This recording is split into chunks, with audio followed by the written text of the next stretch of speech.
Hold on, I gotta fix the light.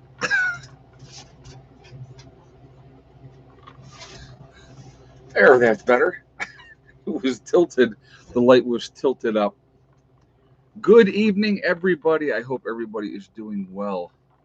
Hope you guys had a good day, decent weekend. I hope. I got to tell you, it's funny, and I want to ask how many of you here in the chat how if you saw this or not. So on Saturday, I posted two videos, and so the first one I was talking about remembering the victims of 9/11, and I really wanted to focus it on that, being that part, talking about that, and I had very few views on that video. So either people 20 years later could get care less anymore, that could be a possibility, or YouTube was not giving out notifications to people. So I'm curious of you guys that are in the stream here, if you received the notification for that first video that I had put up yesterday.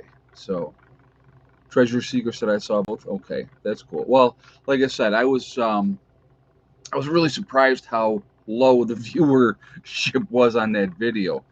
And like I said, some people they don't care anymore. So that's just unfortunately how things go. But I have a feeling that no notification. Yep. So I had a lot of people said they did not get notification on the first one. So some people saw both and some did not get notification. All right. Well, like I said, that kind of answers that question because I had a few people say that that this is what was going on. But so anyway, I got to tell you before we get into this, we're going to talk about. I changed the title because I thought this would be more appropriate to talk about bugging in or bugging out, and we're going to go over the pros and cons of both. Okay, and so originally I was going to talk about the economy, and then I said, you know what, let's talk about this because there was a few comments in my video that I had threw up today that people were saying that they would rather bug in. So we're going to delve into all of that. But before we get into that, a couple of things. First of all, I want to remind everybody that this is a very family-friendly oriented channel. I would ask you all to please be decent with each other in the chat. No racism, no nastiness. If you can't abide by those very, very simple rules, those awesome people that you see lit up in blue will boot you out of here. So I want to give you an update on this because it's affecting me, right? I have been doing a tremendous amount of sleeping. Uh, so I had this tooth over here on the bottom side pulled in July. 6 days after I had that tooth pulled, I left for Sturgis. Finished up my medication on the trip, no issues whatsoever. This one up here that I had pulled, it was a week ago on Thursday. Earlier today, I've been taking some ibuprofen it was swelling again. You can kind of see around that eye, it looks different. I'm still having discomfort. And I wouldn't say pain, like, oh my God, I'm in so much pain. That's not what I'm saying. But it's definitely discomfort. I think the infection might actually still be there. So actually tomorrow I go back to the dentist, and so I'm looking forward to doing that to get some cavities filled, and I'll have him look at that and see if there's still an issue there, and if there is, and I'll tell him what's going on, and I may have to go on another antibiotic. I don't know. So I don't want pain meds. I can tell you that I don't need pain meds, but I may have to go on a Z-Pack or something like that. I'm not sure yet, but yeah. So that's what's been going on. So I've been dragging. I have got nothing done around here. There's things that I wanted to get done around here, and I just have not had the energy to do it. They may have left a chunk of tooth in. I don't know. I don't know. I mean, it seems to be closing up okay as far as that part of it goes. It's not like it's a big gapping area where food is getting caught in or anything like that. So I don't know why. But like today, I was swollen back up through here again. And I'm just like, okay, we got to find out, And like I said, I'm going anyway tomorrow. And if that hadn't been the case, all I need is a sandwich. Yeah, there you go. But if that's the case, we'll deal with it. It'll be fine. So, But anyway, so that's just kind of giving you a heads up of what's happening there. So also, this is going to be a very crazy week. Um, I will be live streaming tomorrow for my hardcore members only at 8 o'clock tomorrow night. So if you are one of my hardcore members, you can look forward to that stream tomorrow night at 8, and I'll get that set up ahead of time. On Wednesday, after my live stream, I will probably be on the road at some point. Were you able to see the tooth pulled from that side? Oh yeah, I can see. Well, you can't see it if I smile. You can't see it. It's farther back, but it was. I have long roots, is what they told me, and then I have fat roots at the bottom. So it's like a normal root is like this. Well, my does that, and then at the bottom it's got a big old ball. So they had to really. He had to break out the tool and cut things apart and like that. So that's what ended up happening with that. So, but anyway, so that's but like I said, I'll be dealing with it. So then Wednesday, after Wednesday, I'm going to be heading down to West Virginia, and so I'm looking forward to that. It's going to be a lot of fun. Not probably not a lot of fun, but it's going to be hard work. But I'm looking forward to that to get that all squared away. I did not see the tooth after he pulled it. No, didn't even ask. Didn't care. It was like I was just so happy to have it out. It was causing me so much pain and discomfort that I was happy to have the tooth gone. So, but yeah, so when I get down to West Virginia, like I said, I am going to attempt to see if I can't get videos up for you guys every day. I don't know yet. All right, I really don't know yet, but I will do my best. I will try to get stuff up for you guys. If I can't get a whole lot of videos up, then I will definitely be doing a lot of videos when I'm down there, and I will get them up as soon as I can. And I'm sure I'll have a backlog of videos, and you'll probably be like, "Oh my God, he's showing the property in West Virginia again." So that's what I'm going to do. So I like I said, I'm super excited about it, just to get started, to get things going, to get things progressing down there. I think it's going to be, like I said, it's going to be a lot of fun, but it's going to be a lot of work at the same time. But it'll be rewarding. How's that? Instead of fun, it's going to be rewarding. So but anyway, so let's get into the topic here. Before we do, we're at 452 in the chat. We got 171 thumbs up. So I got to ask right away, if you have not shot a thumbs up yet, I would ask you to please do so to show support for the channel. And thank you ahead of time for doing that. I do appreciate that. It really does help with the algorithms as well. So the more, did tooth have? Yes, it had the old type of fillings. Yes, it did, Mary. Yep. So again, it helps with the algorithms. The more interaction we have, the better it is for the channel. So I thank you for that reason as well. Third reason is I do like to see a lot of thumbs up. So that's you know that's part of the game. I need a new dentist. I'm going to tell you what, Patriot Underground, the dentist that pulled those teeth for me, they were fantastic, unbelievably awesome, um, amazing. They were. It was the same dentist that pulled both of my teeth, and my main dentist that I'm going to now, really good dude. My daughter actually went to high school with one of his sons. So, it's all that word of mouth, and that's how I ended up with him. But no, he's a good dude, and I've got no complaints, no complaints. And again, they have no control. They give me an antibiotic if the infection did not get all the way run out of me. That's not their fault. So I'm never going to blame them for that. I didn't have dry socket or anything like that either. So, I know what I need to do as far as that goes. So the last thing before we get into topic, I wanted to say, if you are not subscribed to the channel, please subscribe. Make sure you hit the bell icon to get all notifications as well. All right, so let's get into this topic. Bug in and bug out. All right. So we're going to talk about bugging in first, and then we're going to talk about bugging out. But with bugging in, a lot of it really, bugging in can be okay for, I can't see bugging in for a long-term situation. It depends on where you're at. All right. If you are in the city long-term, that's going to be a dangerous situation. And why do I say that? Long-term bugging in the city eventually the murder, rapes, and pillaging will kind of subside, if you will, once they've looted all the stores, once they've looted, killed off who they're going to kill off and do all that crazy stuff, and you're hiding in your apartment, right? Which is fine. That's what you want to do. That's your choice. But eventually, what's going to happen in a city situation, thieves are not stupid. They're very, very smart.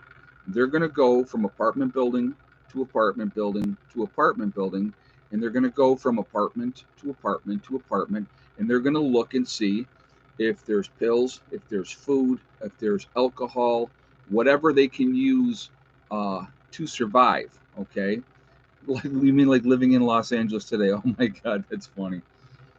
But again, that's going to happen down the road. Maybe not right away, but down the road, once the numbers have died down and they've done what they've done, they're going to get organized and they're going to be looking for supplies. And they figure either people are gone or have run away or they're dead in their apartments or whatever the case may be. That's what they're going to do. And so that is that's not a fantasy. That's not something out of a movie. That's just reality. Because realistically, that's what I would do. That's exactly what I would do. So you have to put yourself in that situation as a leader of a group, and you need supplies, right? You need supplies. So eventually, you're going to start going from apartment building to apartment building and looking to see what you can acquire. So eventually, they're going to find you out. Now, you might get some of them, sure. But what if they decide to set your building on fire? Okay, you're in there, you're rooted in there really good, you got a good little thing, and they can't get at you. What if they decide to burn you out? Then you're screwed. You know what I mean? So those are things you need to think about. So that is one disadvantage of bugging in a long-term situation, like if you were in the city and stuff like that. We're going to talk about suburbia. We're going to talk about the country as well. So this is going to be, we're going to jump from time to time, but right now we're going to focus on the city. Now, a good thing early on about bugging in the city would be there's going to be mass panic. There's going to be people just doing all kinds of crazy stuff. You know, if you have any more issues with your teeth while you're in West Virginia this winter, do you have a dentist lined up? I don't down there, Frank. Hopefully, with getting the rest of these cavities taken care of, I'm good to go. I don't have to go see the dentist again for 6 months. So I can always make an appointment for 6 months, come up here and see my dentist. That's not an issue. So, but thank you for asking that question, Frank. I appreciate that. And again, guys, if you have a question, if you would pop it all into all cap locks, it'll stand out for me much, much better. So thank you for doing that as well. So now, early on in a worst case scenario, if you decide to bug in the city, we're talking city first. Short term, it can be advantageous to do that because you're going to wait till the murdering and rapes and everything die down and then look at trying to slip away. If you have a place to go, if you plan on bugging out. So again, and you end up bugging out. But realistically, the realistic expectation of thinking that you're going to stay long term in an apartment in a city is delusional. It is absolutely delusional. Or even in a house.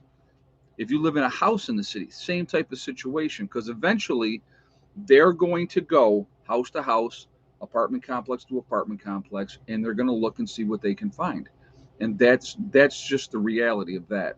So long term, not a good call from that aspect. Short term, yes, good, stay low, wait till things die down, and then try to slip away. But is the problem with that is now they have the city coordinated off, if you will. There's probably going to be checkpoints. There's going to be people on the watch for people with supplies and stuff like that. So you have to take that into consideration as well. So, if you can be very stealthy, that's what difference in preps bug in versus bug out? That's a good question, Lori. If you're bugging out, what you really need to take into consideration is how much you can carry. The average person, and I've talked about this before. I did a get together one time of fellow preppers, and I said, bring your bug out bags. And I will never forget, these two ladies came, and their bug out bags, literally, they huffed them into the house, and their bug out bags were like 70 pounds apiece. So we started having a discussion, and I said to them, "How long do you think you could carry that 70 pounds?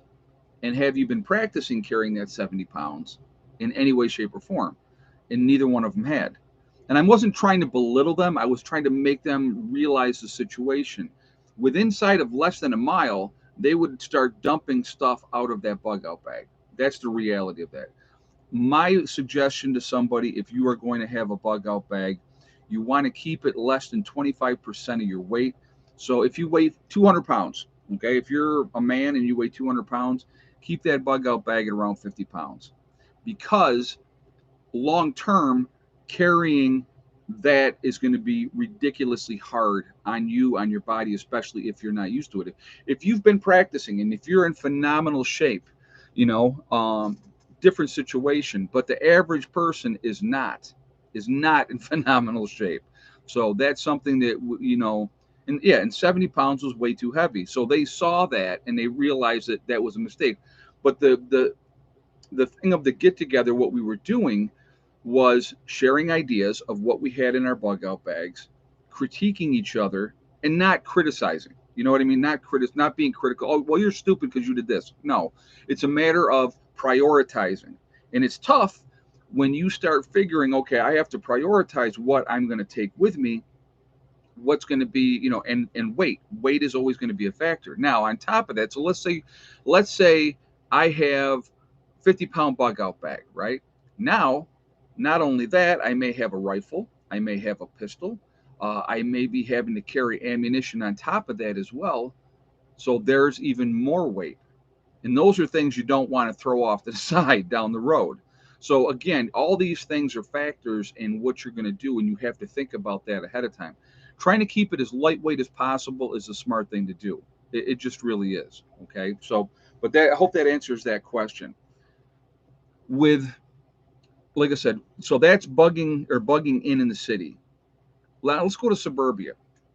And I've talked about this before, and I've talked about it even in a country setting, because it's the same type of situation in a country setting. In suburbia, all right, and I lived in suburbia. I was in suburbia for 8 years, and I was prepping in suburbia. I had my own insert in the wood stove, and so we burned wood a lot. I collected wood off my property that I had, my other property that I had, and so I had, my garage was like full of wood, and we didn't even park the cars in the garage. The garage was full of wood, and it was storage, and we had all kinds of stuff. But this is what I want you to think about in a bug-in situation living in suburbia. Let's say it's the middle of winter. We're going to use that scenario because we're coming up on fall and winter, so that's the scenario we're going to use. Your smoke is coming out of your chimney. Now you got neighbors. Suburbia, here's my house. Here's the neighbor's house here. I got another neighbor's house here, which I could pick up a chair and throw it and hit their house, right? Across the street, you got houses all across the street, and then behind you, your backyard, the other street behind your street, those houses all line up along that against your backyard. So you got a bunch of neighbors right there. Now, do you know all those neighbors? Of course you don't. You don't. But when you have smoke coming out of your chimney and they're freezing in their house and you're not, you have lights in your house for let's say they can see the lights. These are all red flags. These are going to give you indicators that, hey, these people may have something, we don't. That's not fair. Remember that everybody will be able to justify why they're going to do what they're going to do in a post situation. Anybody can justify anything in their mind. Trust me on that. It's not difficult to do. We do it now. So in a worst case scenario, you're in your little domicile there in suburbia. Your neighbors don't have things, you do.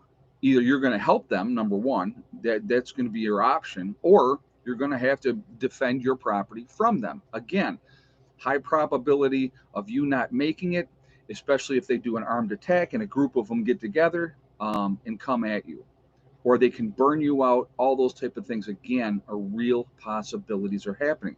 I'll give you an example of something. My back door to the backyard, I had a sliding glass door in my house.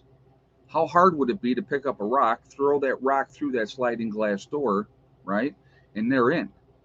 Now, another thing, I had a big picture window like this. It went around and it curved in the front of the house. How hard would it be to throw a few rocks through there and climb in through there? It wouldn't be. So, unless you have that house like Fort Knox, and unless you have that house where it's not going to burn, the long term possibility of staying in suburbia is not a good thing, not a good option either. The difference with why I chose, again, to live out in the country is because, again, less sparsely populated, not as many people. Generally, a lot of like minded people are living in the country. Most people in the country have wood stoves. Most people in the country grow gardens. They have preps. They may not call themselves preppers, but it's what they do. Okay, so the chances are a lot less likely that they're going to come after you. Okay, so you know, at how long could law and order return? That would depend on the situation. It may never return. It may never return, and that's the whole point. You are going to you know and then, you know what, Andrew Schultz, I see what your comment is, and I'm gonna talk about that. I'd rather starve than eat my pets. Okay, you know what, I love my animals as well. Absolutely love my animals as well. But I will tell you what, if it's my survival and my family's survival and my group survival, the pets are getting sacrificed. Because if you can't feed them anyway, what are you going to turn them loose and let your dogs end up being in a pack that maybe will come back down the road and attack somebody in your group? You can't have that. You can't. So those are hard questions that are going to have to be dealt with when that time comes. And it's easy, again, and I'm not discrediting how you feel about your pets. I'm not discrediting how you feel about any of that. But I want you to think about this. It's really easy to say, I won't do this, while we all sit here with a full belly, while we have no troubles and no problems going on at the moment as far as, creature comforts and stuff like that. If you are in a situation where you are starving and your kids are starving, you don't have any more dog food or cat food to feed the animals. We've actually had the discussion, and I mean, this is terrible, but we've had the discussion, which one of the cats would we eat first? We've actually had that discussion if we ever got to that point. But because of the way that I prep, hopefully that'll never be an issue. And I can keep my animals. I want to keep my animals. So that's why I do what I do as well. So, but anyway, so just, it's easy to say, again, what you would and would not do now. And I get it. And I get it. I know how you feel. Like I said, I love my animals to death. I think my animals are fantastic. They're a part of my family. But if it's my family survival or the animal survival, the animal's going to be eaten. I'm going to do every other alternative beforehand, but that's why we do what we do. And again, I have my chickens. As long as they're producing me eggs, I can incubate eggs right away and make more chickens. So those are always options as well. So yeah, you will eat your pets if you are starving, or you will starve, and then they'll eat you. So, because the animals don't have a problem with that. I mean, have you ever seen the videos where Mrs. Johnson, who had 15 cats, died in the house and the cats started to eat her? I've seen those, I haven't seen the videos, let's say, but I've heard those stories. Those are real. That's reality. That absolutely happens. So, but anyway, um, again, we're at 719 on in the chat. We're at 318 on the thumbs up. Again, if you haven't shot a thumbs up yet, I'm going to ask you really quickly to do that again, please, to show support for the channel. And I thank you again ahead of time for doing so. Also, it really does help with the algorithm. So the more interaction that we have, the better it is for the channel. So I thank you for that reason as well. Also, if you are not subscribed to the channel, I would ask you to please subscribe. Make sure you hit the bell icon to get all notifications as well. And thank you for that. So, hey, Open House Texas. Eric Clapton did an interview on Oracle talking about adverse effects after he was taking the vax. He's trying to be an advocate for freedom, but feels he will be alienated among his fans. I did not see that, but thank you for sharing that information. Um, you know, again, that's something that everybody's got to make an individual decision on. But thank you very much for the statement and sharing that. And I like Eric Clapton, so I think he's a good dude. So, and thank you so much for the donation too. I do appreciate that. But anyway, pick up some Ambisol. It's not like that kind of pain. It's not. It's I think the infection's back, and Ambisol is not going to help an infection. So it's not like that at all. So just I like I said, I'm worn out. I'm tired, which means my body's fighting something. So I think that's what's going on. And like I said, I was all swollen up again today here, and that's not a good thing. So I have that Happy Homesteader. If it came down to that, that's what I would use. But I don't need to right now. As long as I can go to like I said, I'm going to the dentist tomorrow anyway, so I'm going to address it. Address it then. So anyway, all right. So I've talked about like bugging in some of the things that are positive and some of the things that are negative. I mean, sleeping in your own bed, great. All right, that's awesome. Sleeping in your own bed is fantastic as far as bugging in goes. Trying to stay home as long as you possibly can is not a bad thing either. But you also have to weigh the risk against that. Now, let's talk about bugging out. And again, we're going to go in the city, suburbia, and then the country. If you have, now this is important, okay? This is part of this is really important.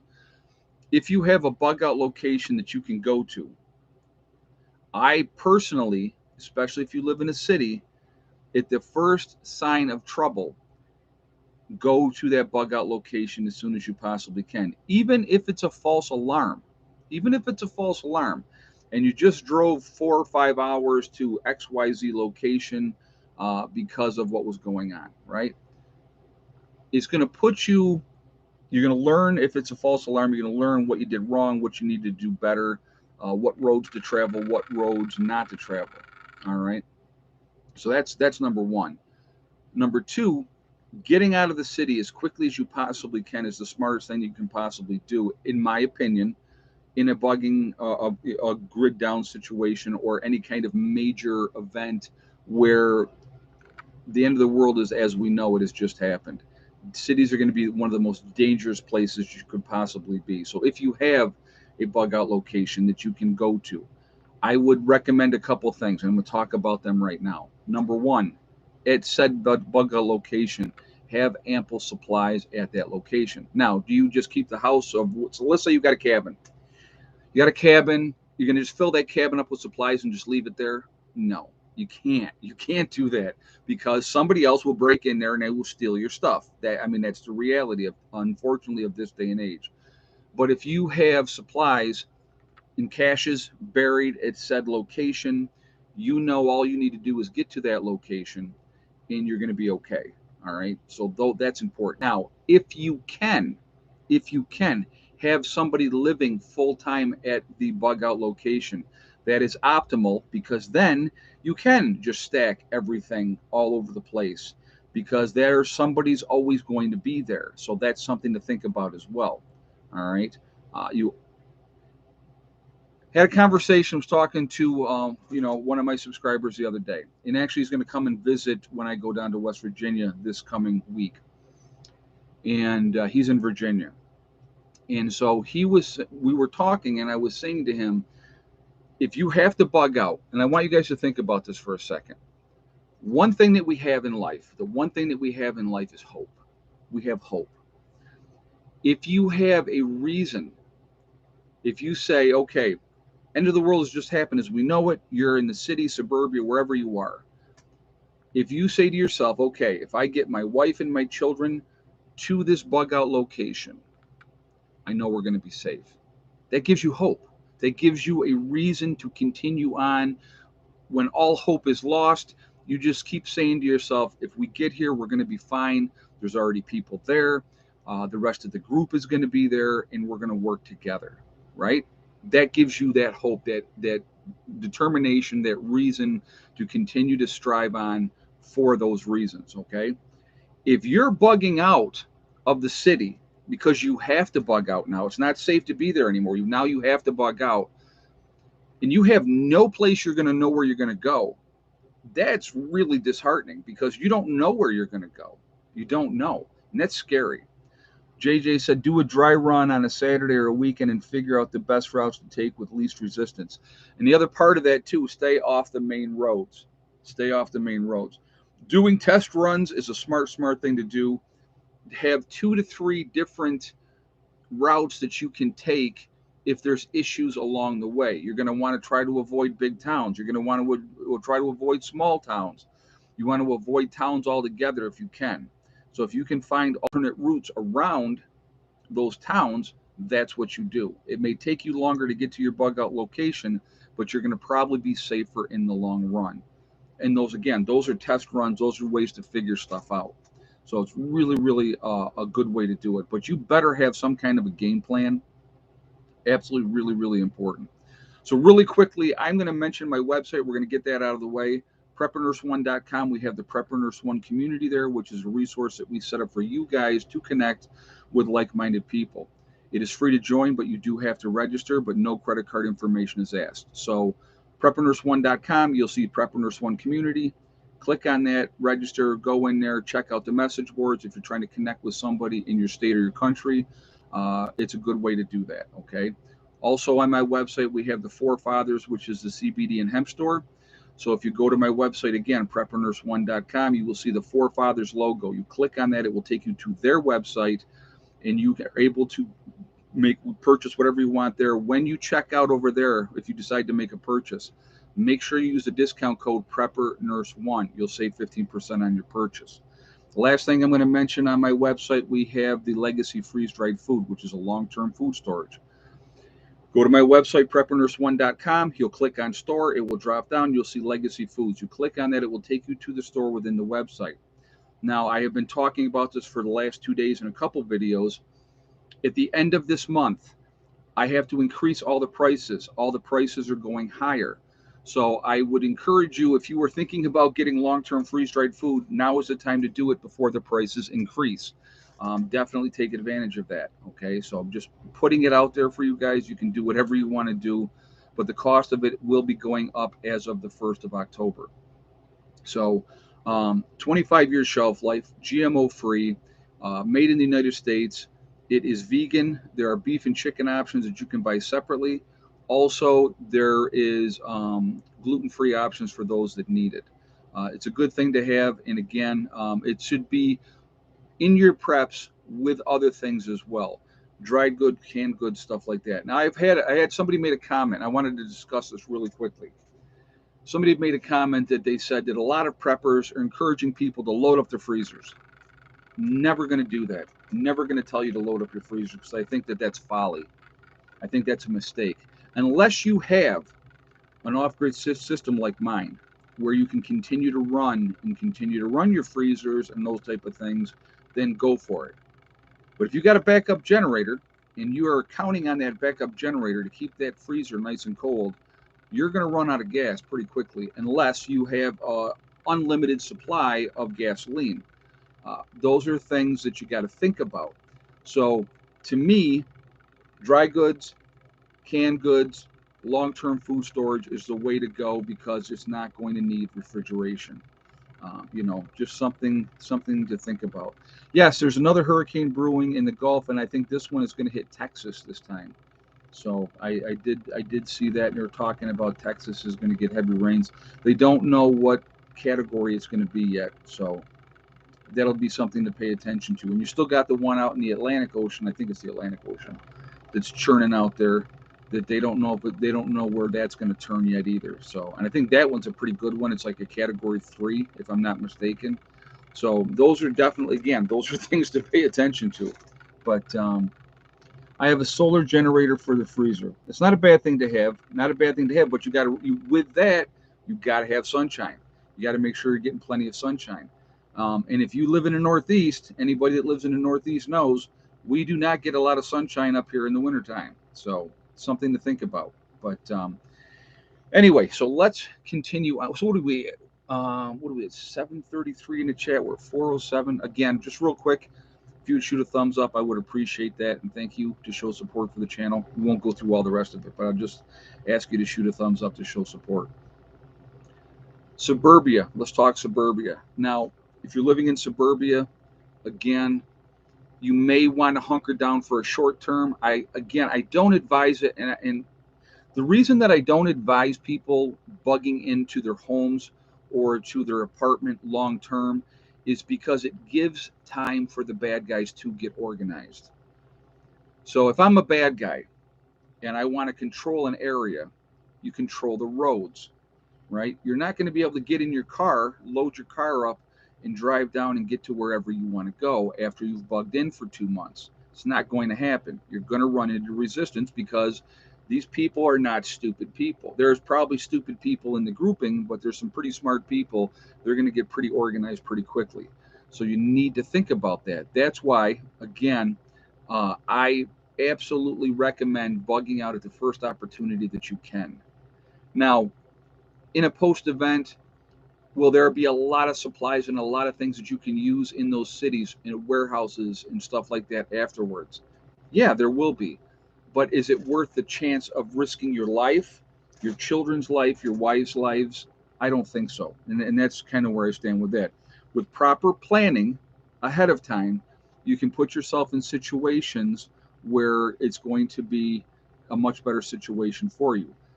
Again, and I've been talking this and I will say it forever and ever and ever. If you can group up, if you can get yourself with a group of people, like-minded people that are willing to work together, that's all you're asking. Let's work together for the common good of everybody in the group. It's not difficult, realistically. It really isn't. Not difficult at all. Okay. So anyway, so now you're in suburbia. It's time to bug out. Again, I would recommend you getting out as soon as possible. The way to get out of Dodge, how are you going to get out of Dodge? The bad guys already have the warehouse. Yeah, they probably do, Tamara. You're right. But this is what I want you to think about. Alternate routes of leaving. How are you going to get out of Dodge, right? Canal Pass. We have Canal Pass all up here in New York because that's how they used to transport a lot of the goods. Railroad tracks are another one. Follow the railroad tracks. People are not going to think about that right off the bat. They're not going to. So if you get on the railroad tracks and the railroad tracks are heading south and that's the route you want to go, the main roads, those bridges on the main roads may be blocked off. You might not be able to cross those bridges, or they might be taken out by that point. But if you are on the railroad tracks, it might be a lot easier to cross those bridges and stuff like that.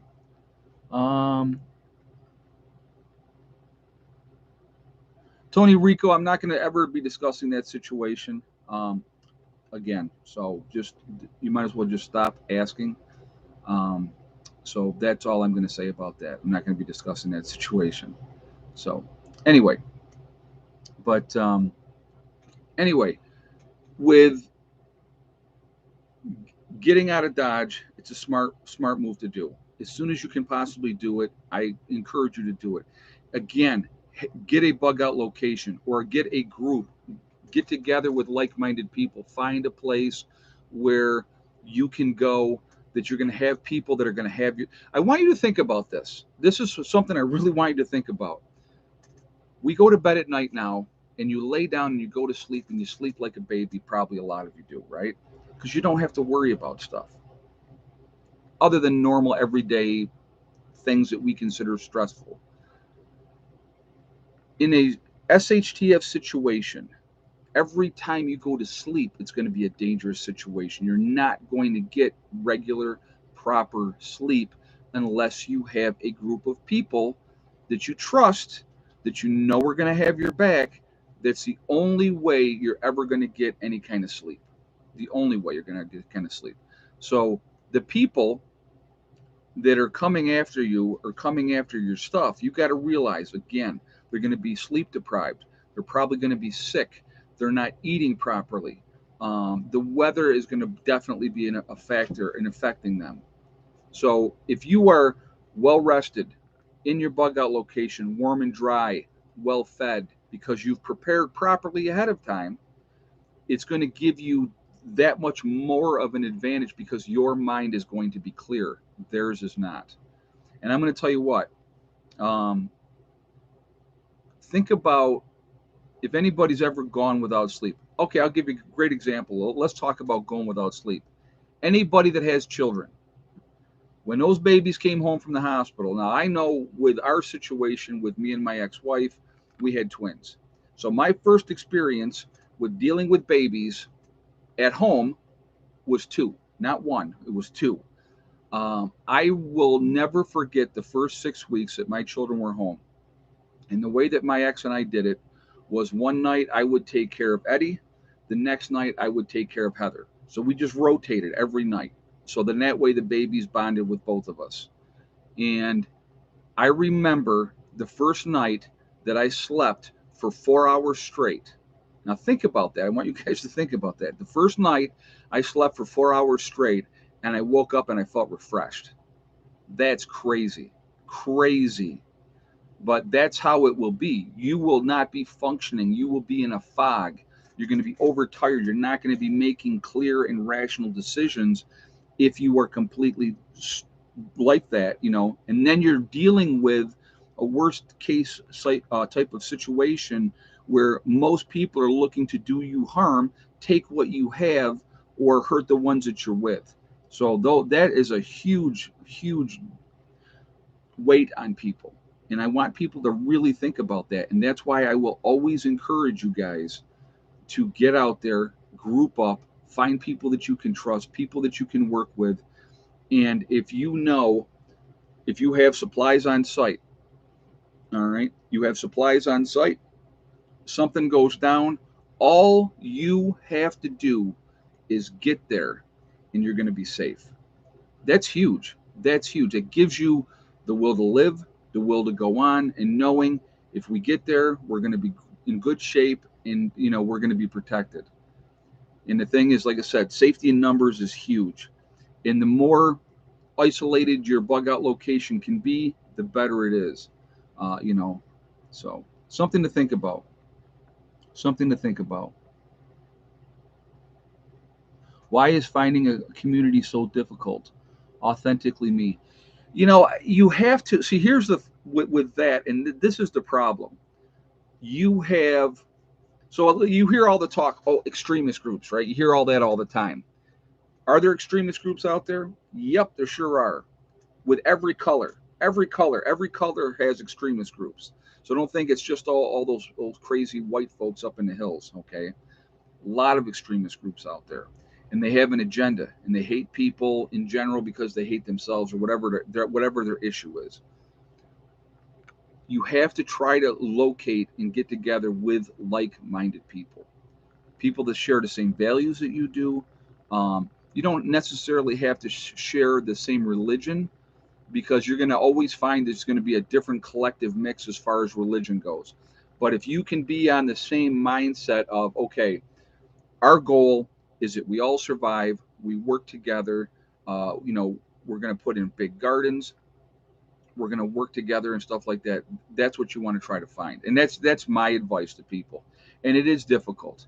It really, really is. And that's why I always try to encourage people, to get together, to congregate, meet fellow preppers, and maybe you click with somebody, you know. Like I'm going to go back to the conversation that I had on the phone the other night, and I'll talk about this again. So, a gentleman called me and well, he shot me an email. I called him, then he called me back. Okay, we ended up having like an hour and a half conversation on the phone, and just by that phone conversation, I kind of got an idea about his character. All right, so I invited him to come up, or come to. Well, he's in Virginia, so he would be coming up to West Virginia, to hang out for the week, and he's going to bring his wife and his child with him as well. It's an opportunity to get to know each other better on a more personal level, to see if we're going to be able to work together. Because here, the way it works is it doesn't work like I go, okay, yeah, I like you, you can be part of my group. They have to like you too. I mean, it goes both ways. Maybe they meet you and they say, yeah, you know what? I don't think this is going to work for us. We're going to take a pass.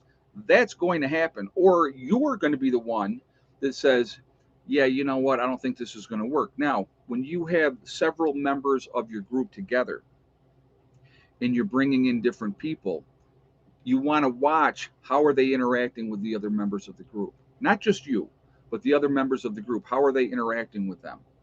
Are they getting along? Is everybody working together? I'm gonna give you a great example of something, and I just, it doesn't surprise me at all. I'll be honest with you. We have done 2 prepper get-togethers so far. Next year will be our 3rd one. Actually, I think I got the dates. Where did I? Hold on. Let me see if I can. I'll give you guys the dates.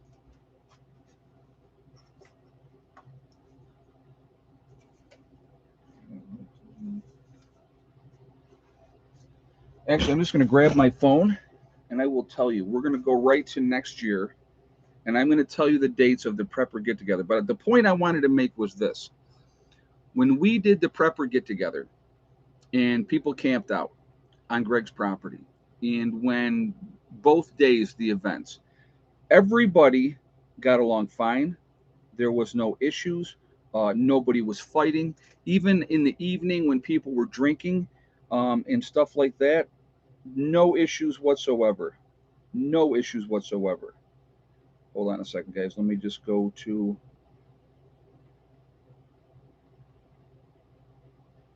All right, what we're going to do, the prepper get together next year, 2022, is going to be, you're going to be able to come into town on the 15th, which is a Friday.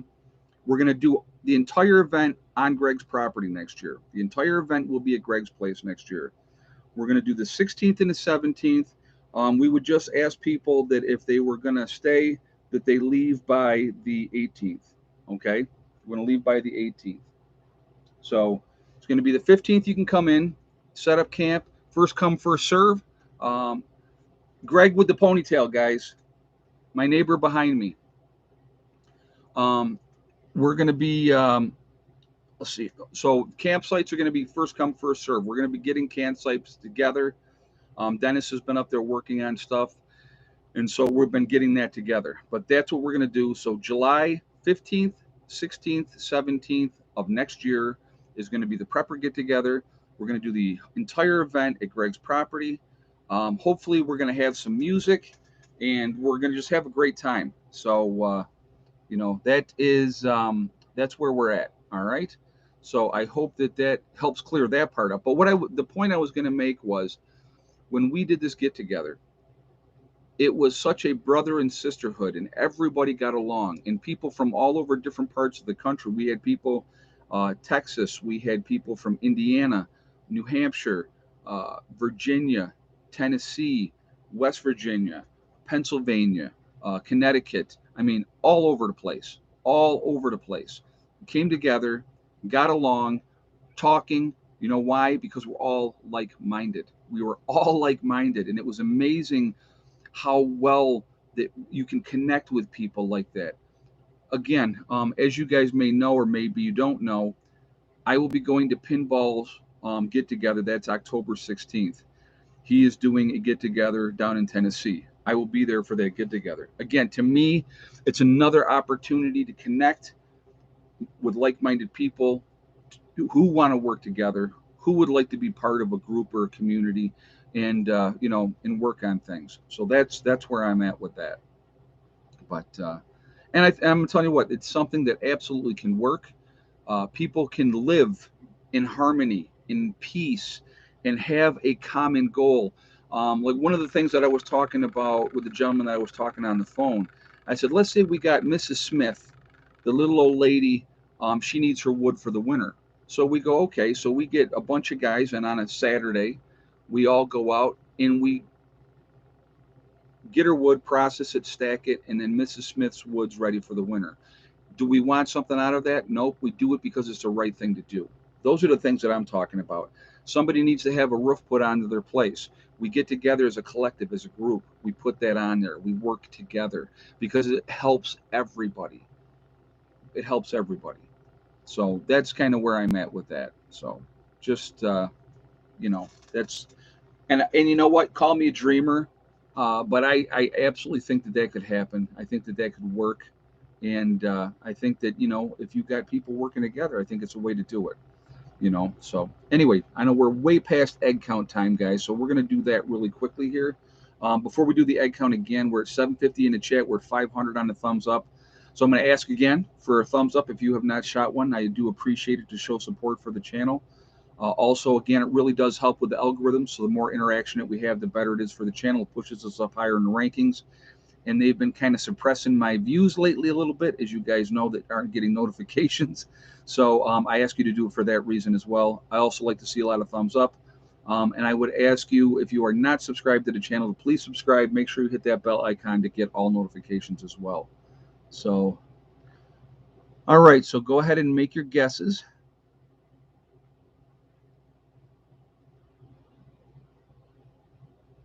Give you guys a few minutes to get them out there.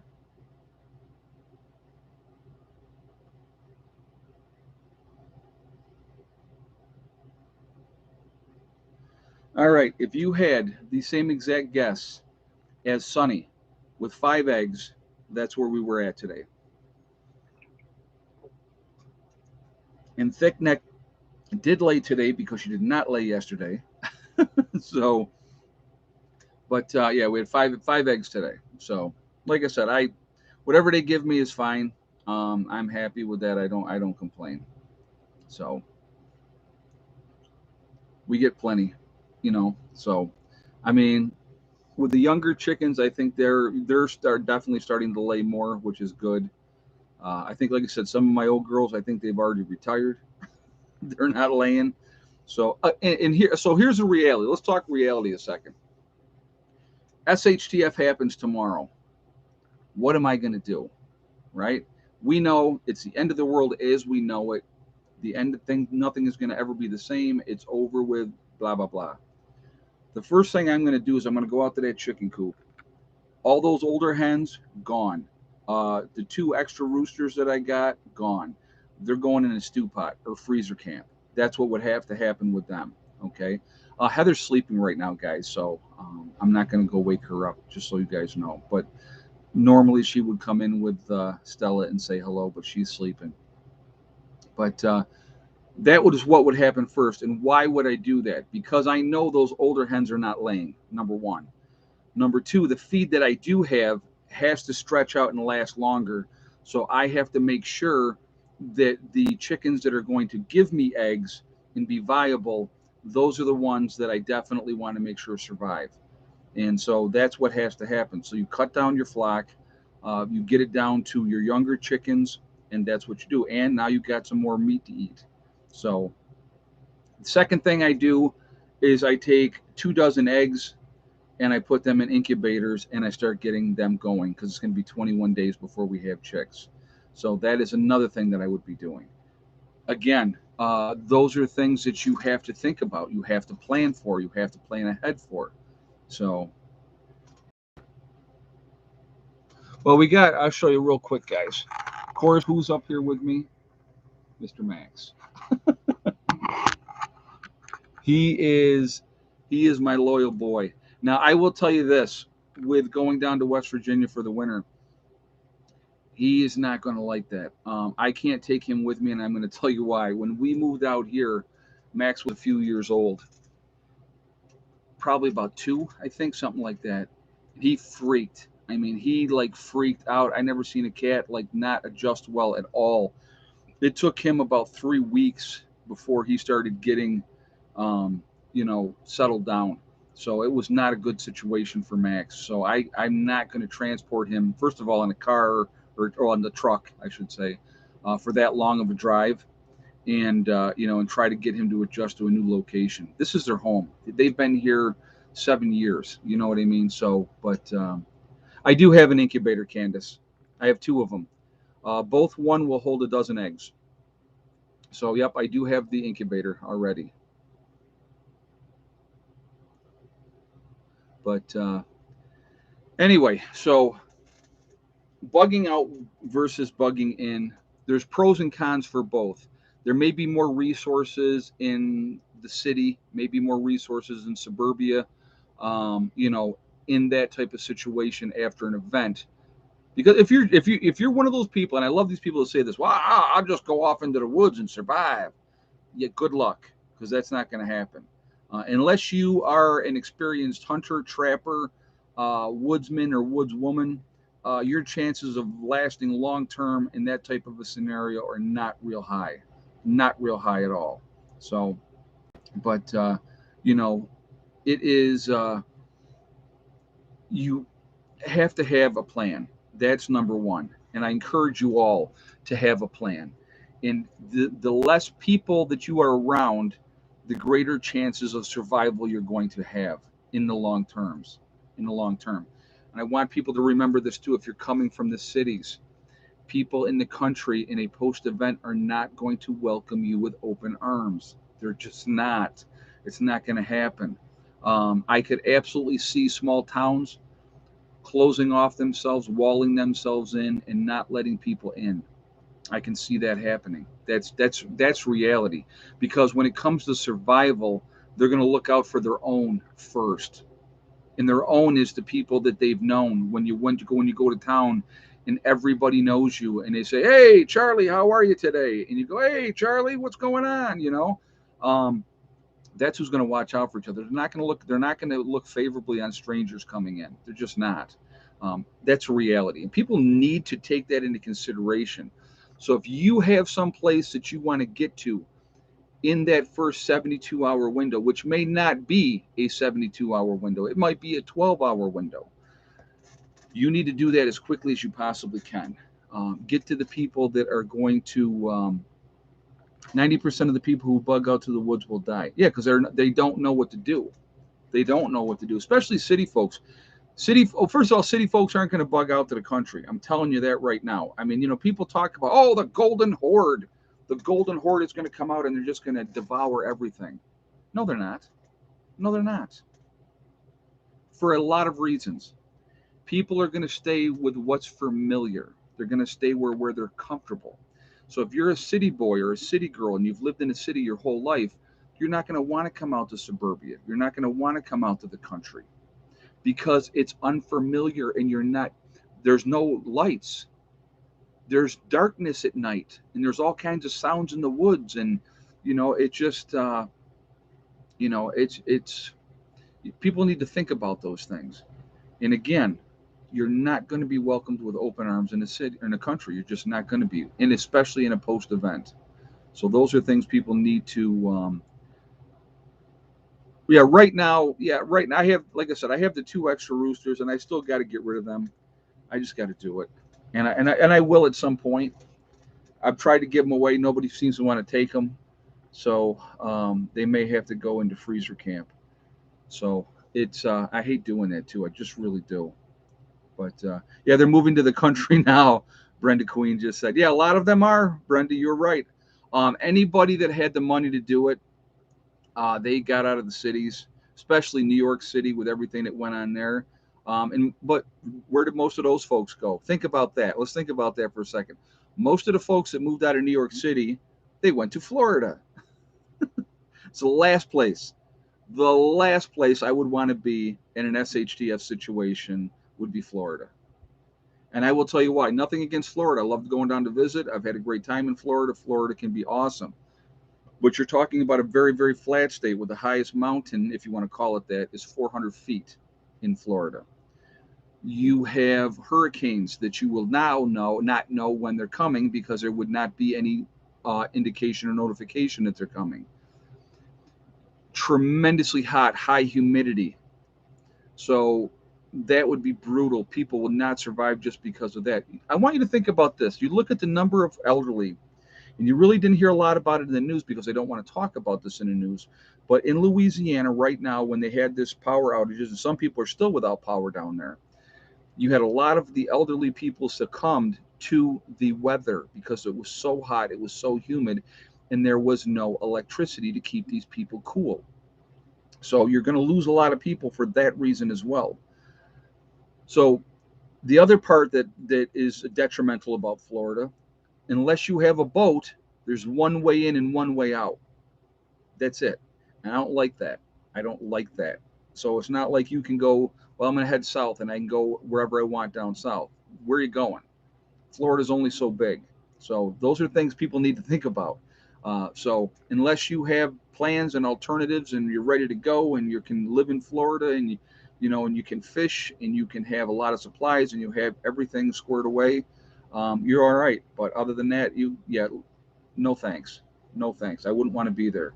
Wouldn't want to be there. So, but so that's something to think about, But location, location, location. I want to be as high elevation as I possibly can be because if you have the high ground, it is much easier to defend, I guess, especially against a larger force. That's something you got to think about. Um, Population density, yes, is too high there as well. You're right. Huge population density in Florida. So that's why, again, if you get out away from a lot of people, like people said to me, well, there's not a lot of people in West Virginia. Exactly. Exactly. That's one of the reasons why I wanted to go there. Besides the fact that it's a beautiful state, it's absolutely gorgeous, and it has exactly what I want. Water sources, high elevation. You can fish, you can hunt, all those type of things. Plenty of yeah, no place is safe. You're right. You're right. No place is safe, but your chances of long-term survival definitely greatly increase depending on your location. And if you have a group that has your back, your chances just go up that much higher. So that's something to think about as well. Okay, so something to think about as well. But you know what? So let's talk about boats in SHTF. Somebody's saying, "Oh, I'd love to have a boat. Go out in the ocean, be good." And now you got pirates to deal with. And where are you going to go? If they got a faster boat than you got, they can run you down. They will take whatever you have and they will throw you in the ocean, and nobody's going to ever know, and nobody would care. You would care, but that'd be about it. So those are things you have to think about as well. I mean, there's so much that goes into it, guys. There really, really is. It is amazing. But my advice is somebody that's been doing this for a long time. Anybody that watches this channel knows I live off grid. I've been living off grid. June started my 7th year of living off grid full time. So I kind of know what I'm talking about. My advice to people would be get away from population centers, bug out as soon as you possibly can. And I know some of you are going to sit there and say, well, I'm bugging in. And that's fine. That's your choice. And I wish you the best. I really, truly do. I really do. I hope things work out for you in that aspect. But yeah, you're going to need a bigger boat. Exactly. Um, but again, those are things people need to think about. You know, Safety in numbers is huge, absolutely huge. And especially, and I will say this again, and I know I've said it, I repeat myself on certain things, and I do apologize, but I think I have to make the points that I want to make. Getting together with like minded people now, learning who they are, who you want to work with, who you don't want to work with. Now is the time to do that. Because in a post event, that is not the time to find out that Charlie's a little bit off his nut and he's a danger to the community that you have.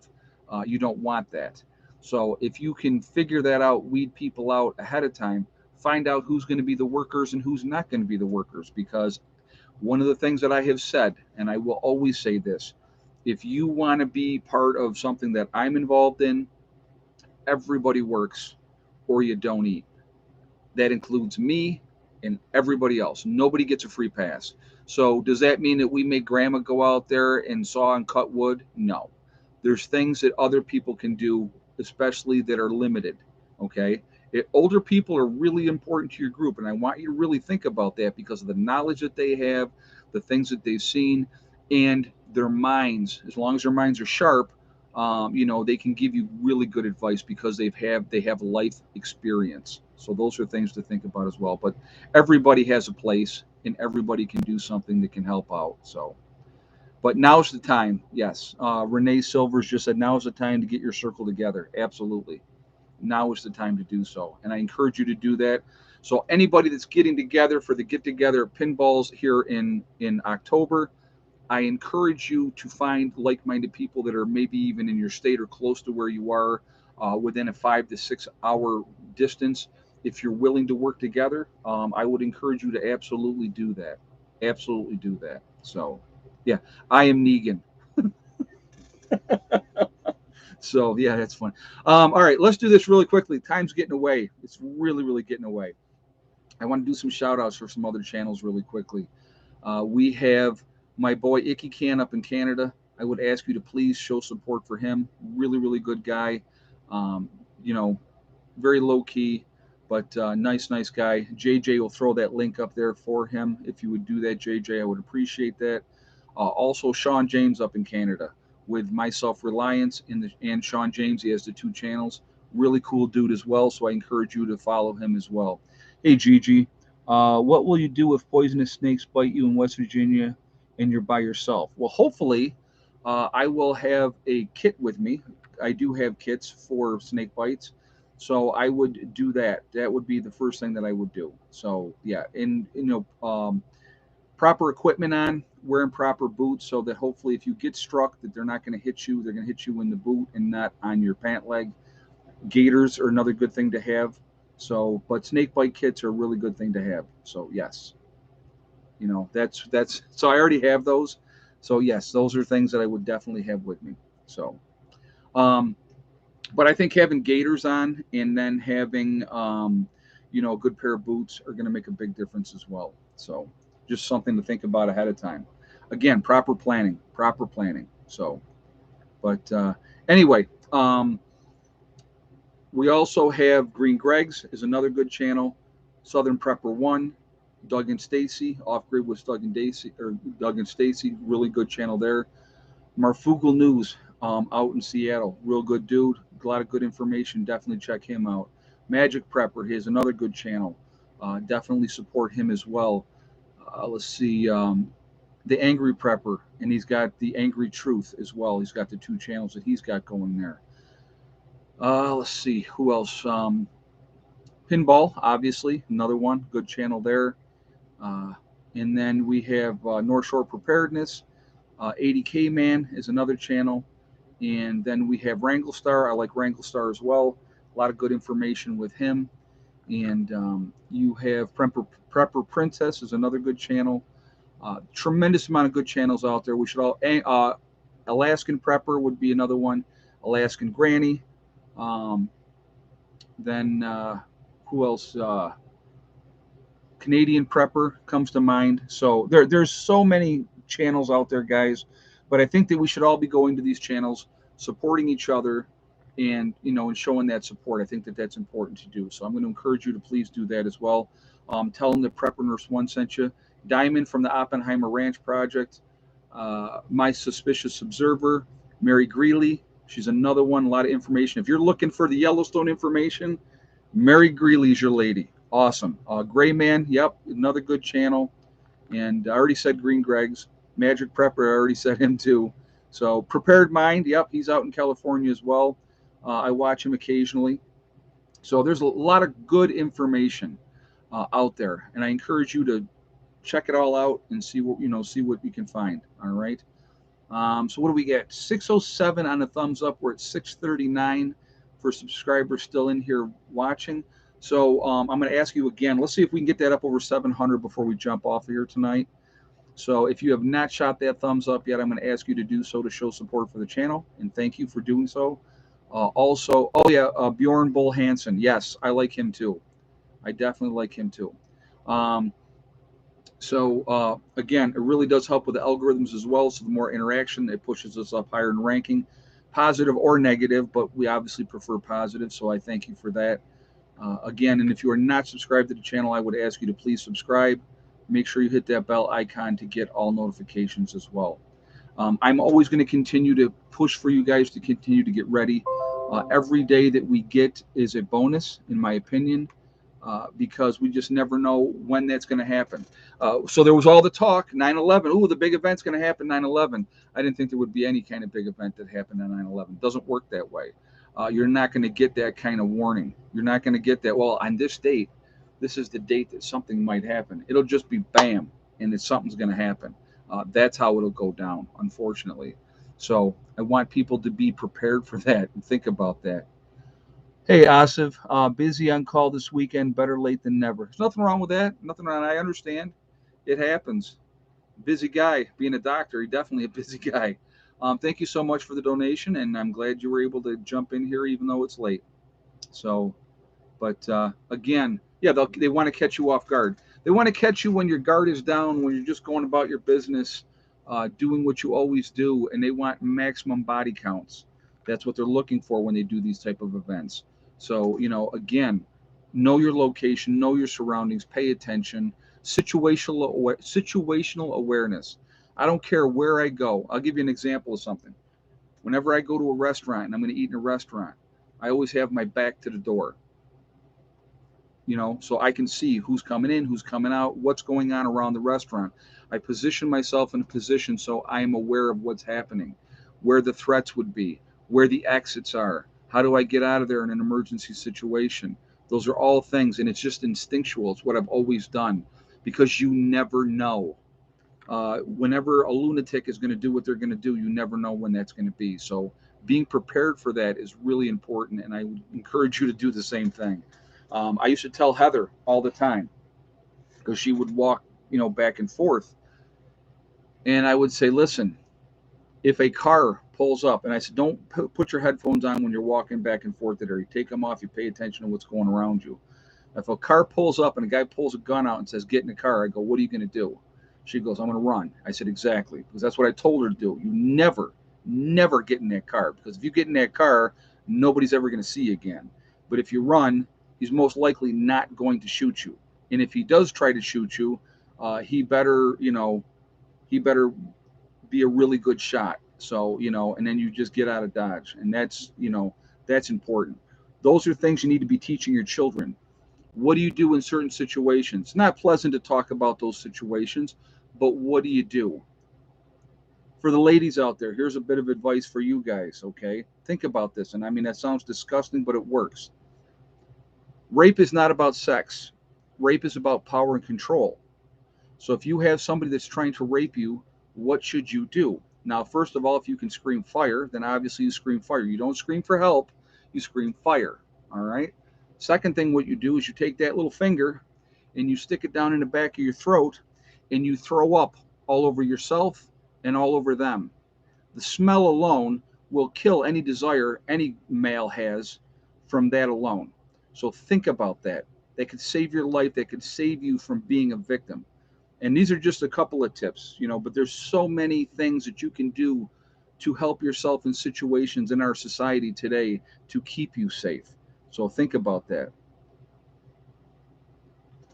I had people in the chat say your discount code is not working. On my website, I don't have a discount code right now. I'm not doing a sale on my website right now, JJ. The discount code is for the Forefathers, which is the CBD and hemp store. So that's where the discount code is, okay? So just so you guys know, there may be a sale coming up. There may be a sale coming up before the end of the month to try to save you guys a little extra money. Because again, like I said, as of October 1st, the prices are going to be going up for the legacy freeze-dried foods. So, but like I said, the time to do it is before the prices go up. And, I probably shouldn't tell you, hey, prices are up, but I'm going to tell you the prices are going up. So, but anyway, let's do this really quickly. So we're at 658. We got to try to hit 700. So we're 42 away on the thumbs up. So let's try to hit that. And let's do We Are Legion in the meantime. So again, let's hit that thumbs up if you haven't done so yet. So we are Legion because we are many. And we are the good Legion, like the American Legion, like the Roman Legion, not the bad biblical Legion. It's one example. And everybody wants to throw that one out there all the time. Oh, Legion, that's a devil, a demon in the Bible. It's one example. There's a lot of good examples of legions. All right. Where is everybody from tonight? Now, I saw Philip already with out in, I went blank here. So I'm going to go back. Melbourne, Australia. We have Marissa, Navajo Nation, Arizona. Welcome, Marissa. I'm glad you're here as well. We have Cape Cod, Connecticut. Let's see, Western Wisconsin, Medina, Ohio, Spruce Pine, North Carolina, Central Ohio, Central Pennsylvania, Dayton, Ohio, Missouri and the Ozarks. We have Texas in the house, Waterloo, New York, Mesa, Arizona, Nebraska, Kansas, New Mexico, North Hollywood, California, Southwest Virginia, Richmond, Virginia, New York, California, Michigan, Edgewater, Florida, Missouri, New Mexico again, Central Iowa. Let's see, Middle Tennessee, Hickory, North Carolina, Nashville, Ohio, Utah County, very nice. Uh, Flat, Florida, yeah, exactly. Las Vegas, Nevada, Northeast Pennsylvania. We have, let's see, North Highlands of California, Beech Grove, Indiana, Maryland, Orlando, Florida, Southwest Pennsylvania, Tennessee, Nowhere, Oklahoma. They're in the house this evening. Cleveland, Ohio, south of Syracuse, Ulster Park, New York, North Slope of the Smokies, New Hampshire. Let's see, Mississauga, Ontario, Canada, West Virginia, Clifton Springs, New York, Rhode Island, Hollywood, California, Newport News, Virginia, Fort Worth, Texas, Germantown, Maryland, Eastern Ontario, Canada, Raleigh, North Carolina, Marquette, Michigan, North Carolina again, West Paul, Minnesota, Kentucky, Cuomo, Indiana. I hope I said that right. Probably didn't, but I apologize.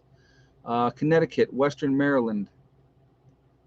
So, again, guys, we are all over the country. We're all over the world. We're a huge, huge network of people. Got Alabama in the house. Roll Tide. Big win there. Rolled them up. Now I see Ohio State lost too. How about that one? So, anyway, I digress. So, so what was 675, guys? Okay, 25 more. Let's get to 700 on those thumbs up.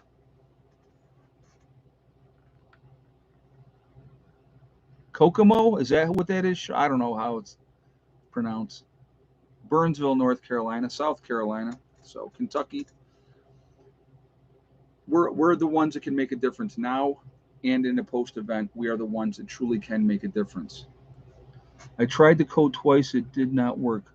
Live your life. Did you do it on my website or did you go to the Forefathers website to do that? Because if you're going to buy CBD or hemp products, that discount code is for the Forefathers website, not for my website. I don't have a sale going on right now, just so you guys know. I'm letting you know right now that at the end of the month, the prices are going to be going up. So right now, there's not a discount code for the Legacy freeze-dried foods. So if that's what you're trying to do it for, so hopefully that explains it. There's not a discount code on the Legacy freeze-dried food right now. I probably will do a sale before the month is over, just so you know. We got Rhode Island is in the house. Iowa, I hadn't seen one of those before. Northern California is here as well. So anyway, guys, I want to thank my moderators who do an absolutely fantastic job keeping the chat clean.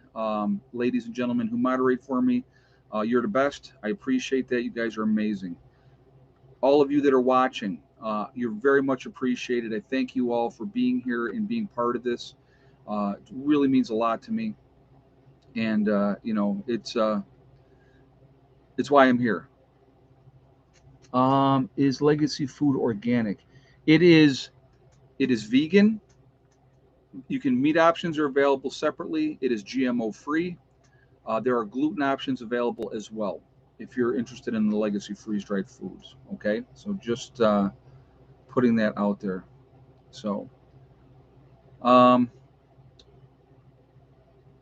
so again, I thank all of you guys for being here. It does mean a lot to me that you're all here each and every one of these streams. They have great chats, good interaction, good questions. I do appreciate the questions. And I try to get to as many as I can.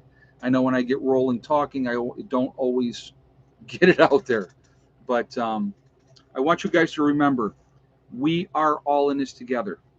We are one race called the human race. And as soon as we can focus on that and stay away from the nonsense as they continue to try to keep us divided over race, over religion, over political affiliation, and over being vaxxed or unvaxxed. We all have to love each other. Well, we don't have to, but we should, or at least respect each other. You don't have to like somebody, but you can respect them. Realize that they're just different. But if we all cut us, we all bleed red. That I know for sure. So, that's something that people need to think about as well. Also, remember to hug and kiss the ones that you love. Tell them every single day.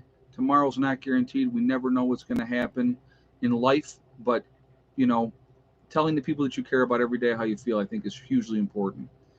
Also remember, guys, STD, step, thing, and day. One step at a time, one thing at a time, and one day at a time. Whatever you were trying to accomplish, whatever you were trying to do in life, you can do it. The only one that can stop you from reaching your goals, achieving anything that you want to achieve, is you. That's it. Nobody else can stop you. If you stay positive and stay away from negativity, you're going to be just fine. Yep, I see we like blew through 700, which is awesome. We're at 711 at the moment. What did we have last time, guys? I think in the last stream, I think we had like 716 or something like that. It was a struggle to get to 700 in the last stream. It was a struggle, I know that. But again, guys, I'm going to continue to encourage you, continue to get ready. If you can group up, if you can find people that you're willing to work with, I encourage you to do so. I think it's important. I really, really think it's important. So, but stay positive again. Keep your head up, keep prepping. Don't become despondent. Be as ready as you can be, because knowing that you are going to have such an advantage over the majority of the population, that should be something to look forward to, because they're not going to be. The majority of the population, 93% now, I think they say. I think that the preppers have started getting higher. So now I think it's 93% of people are not prepared for a 2-week disaster. That's still way too many. Too many victims. Don't be a victim. All right. I will see you all later. I hope everybody has a great night. Prepper Nurse 1 out for now.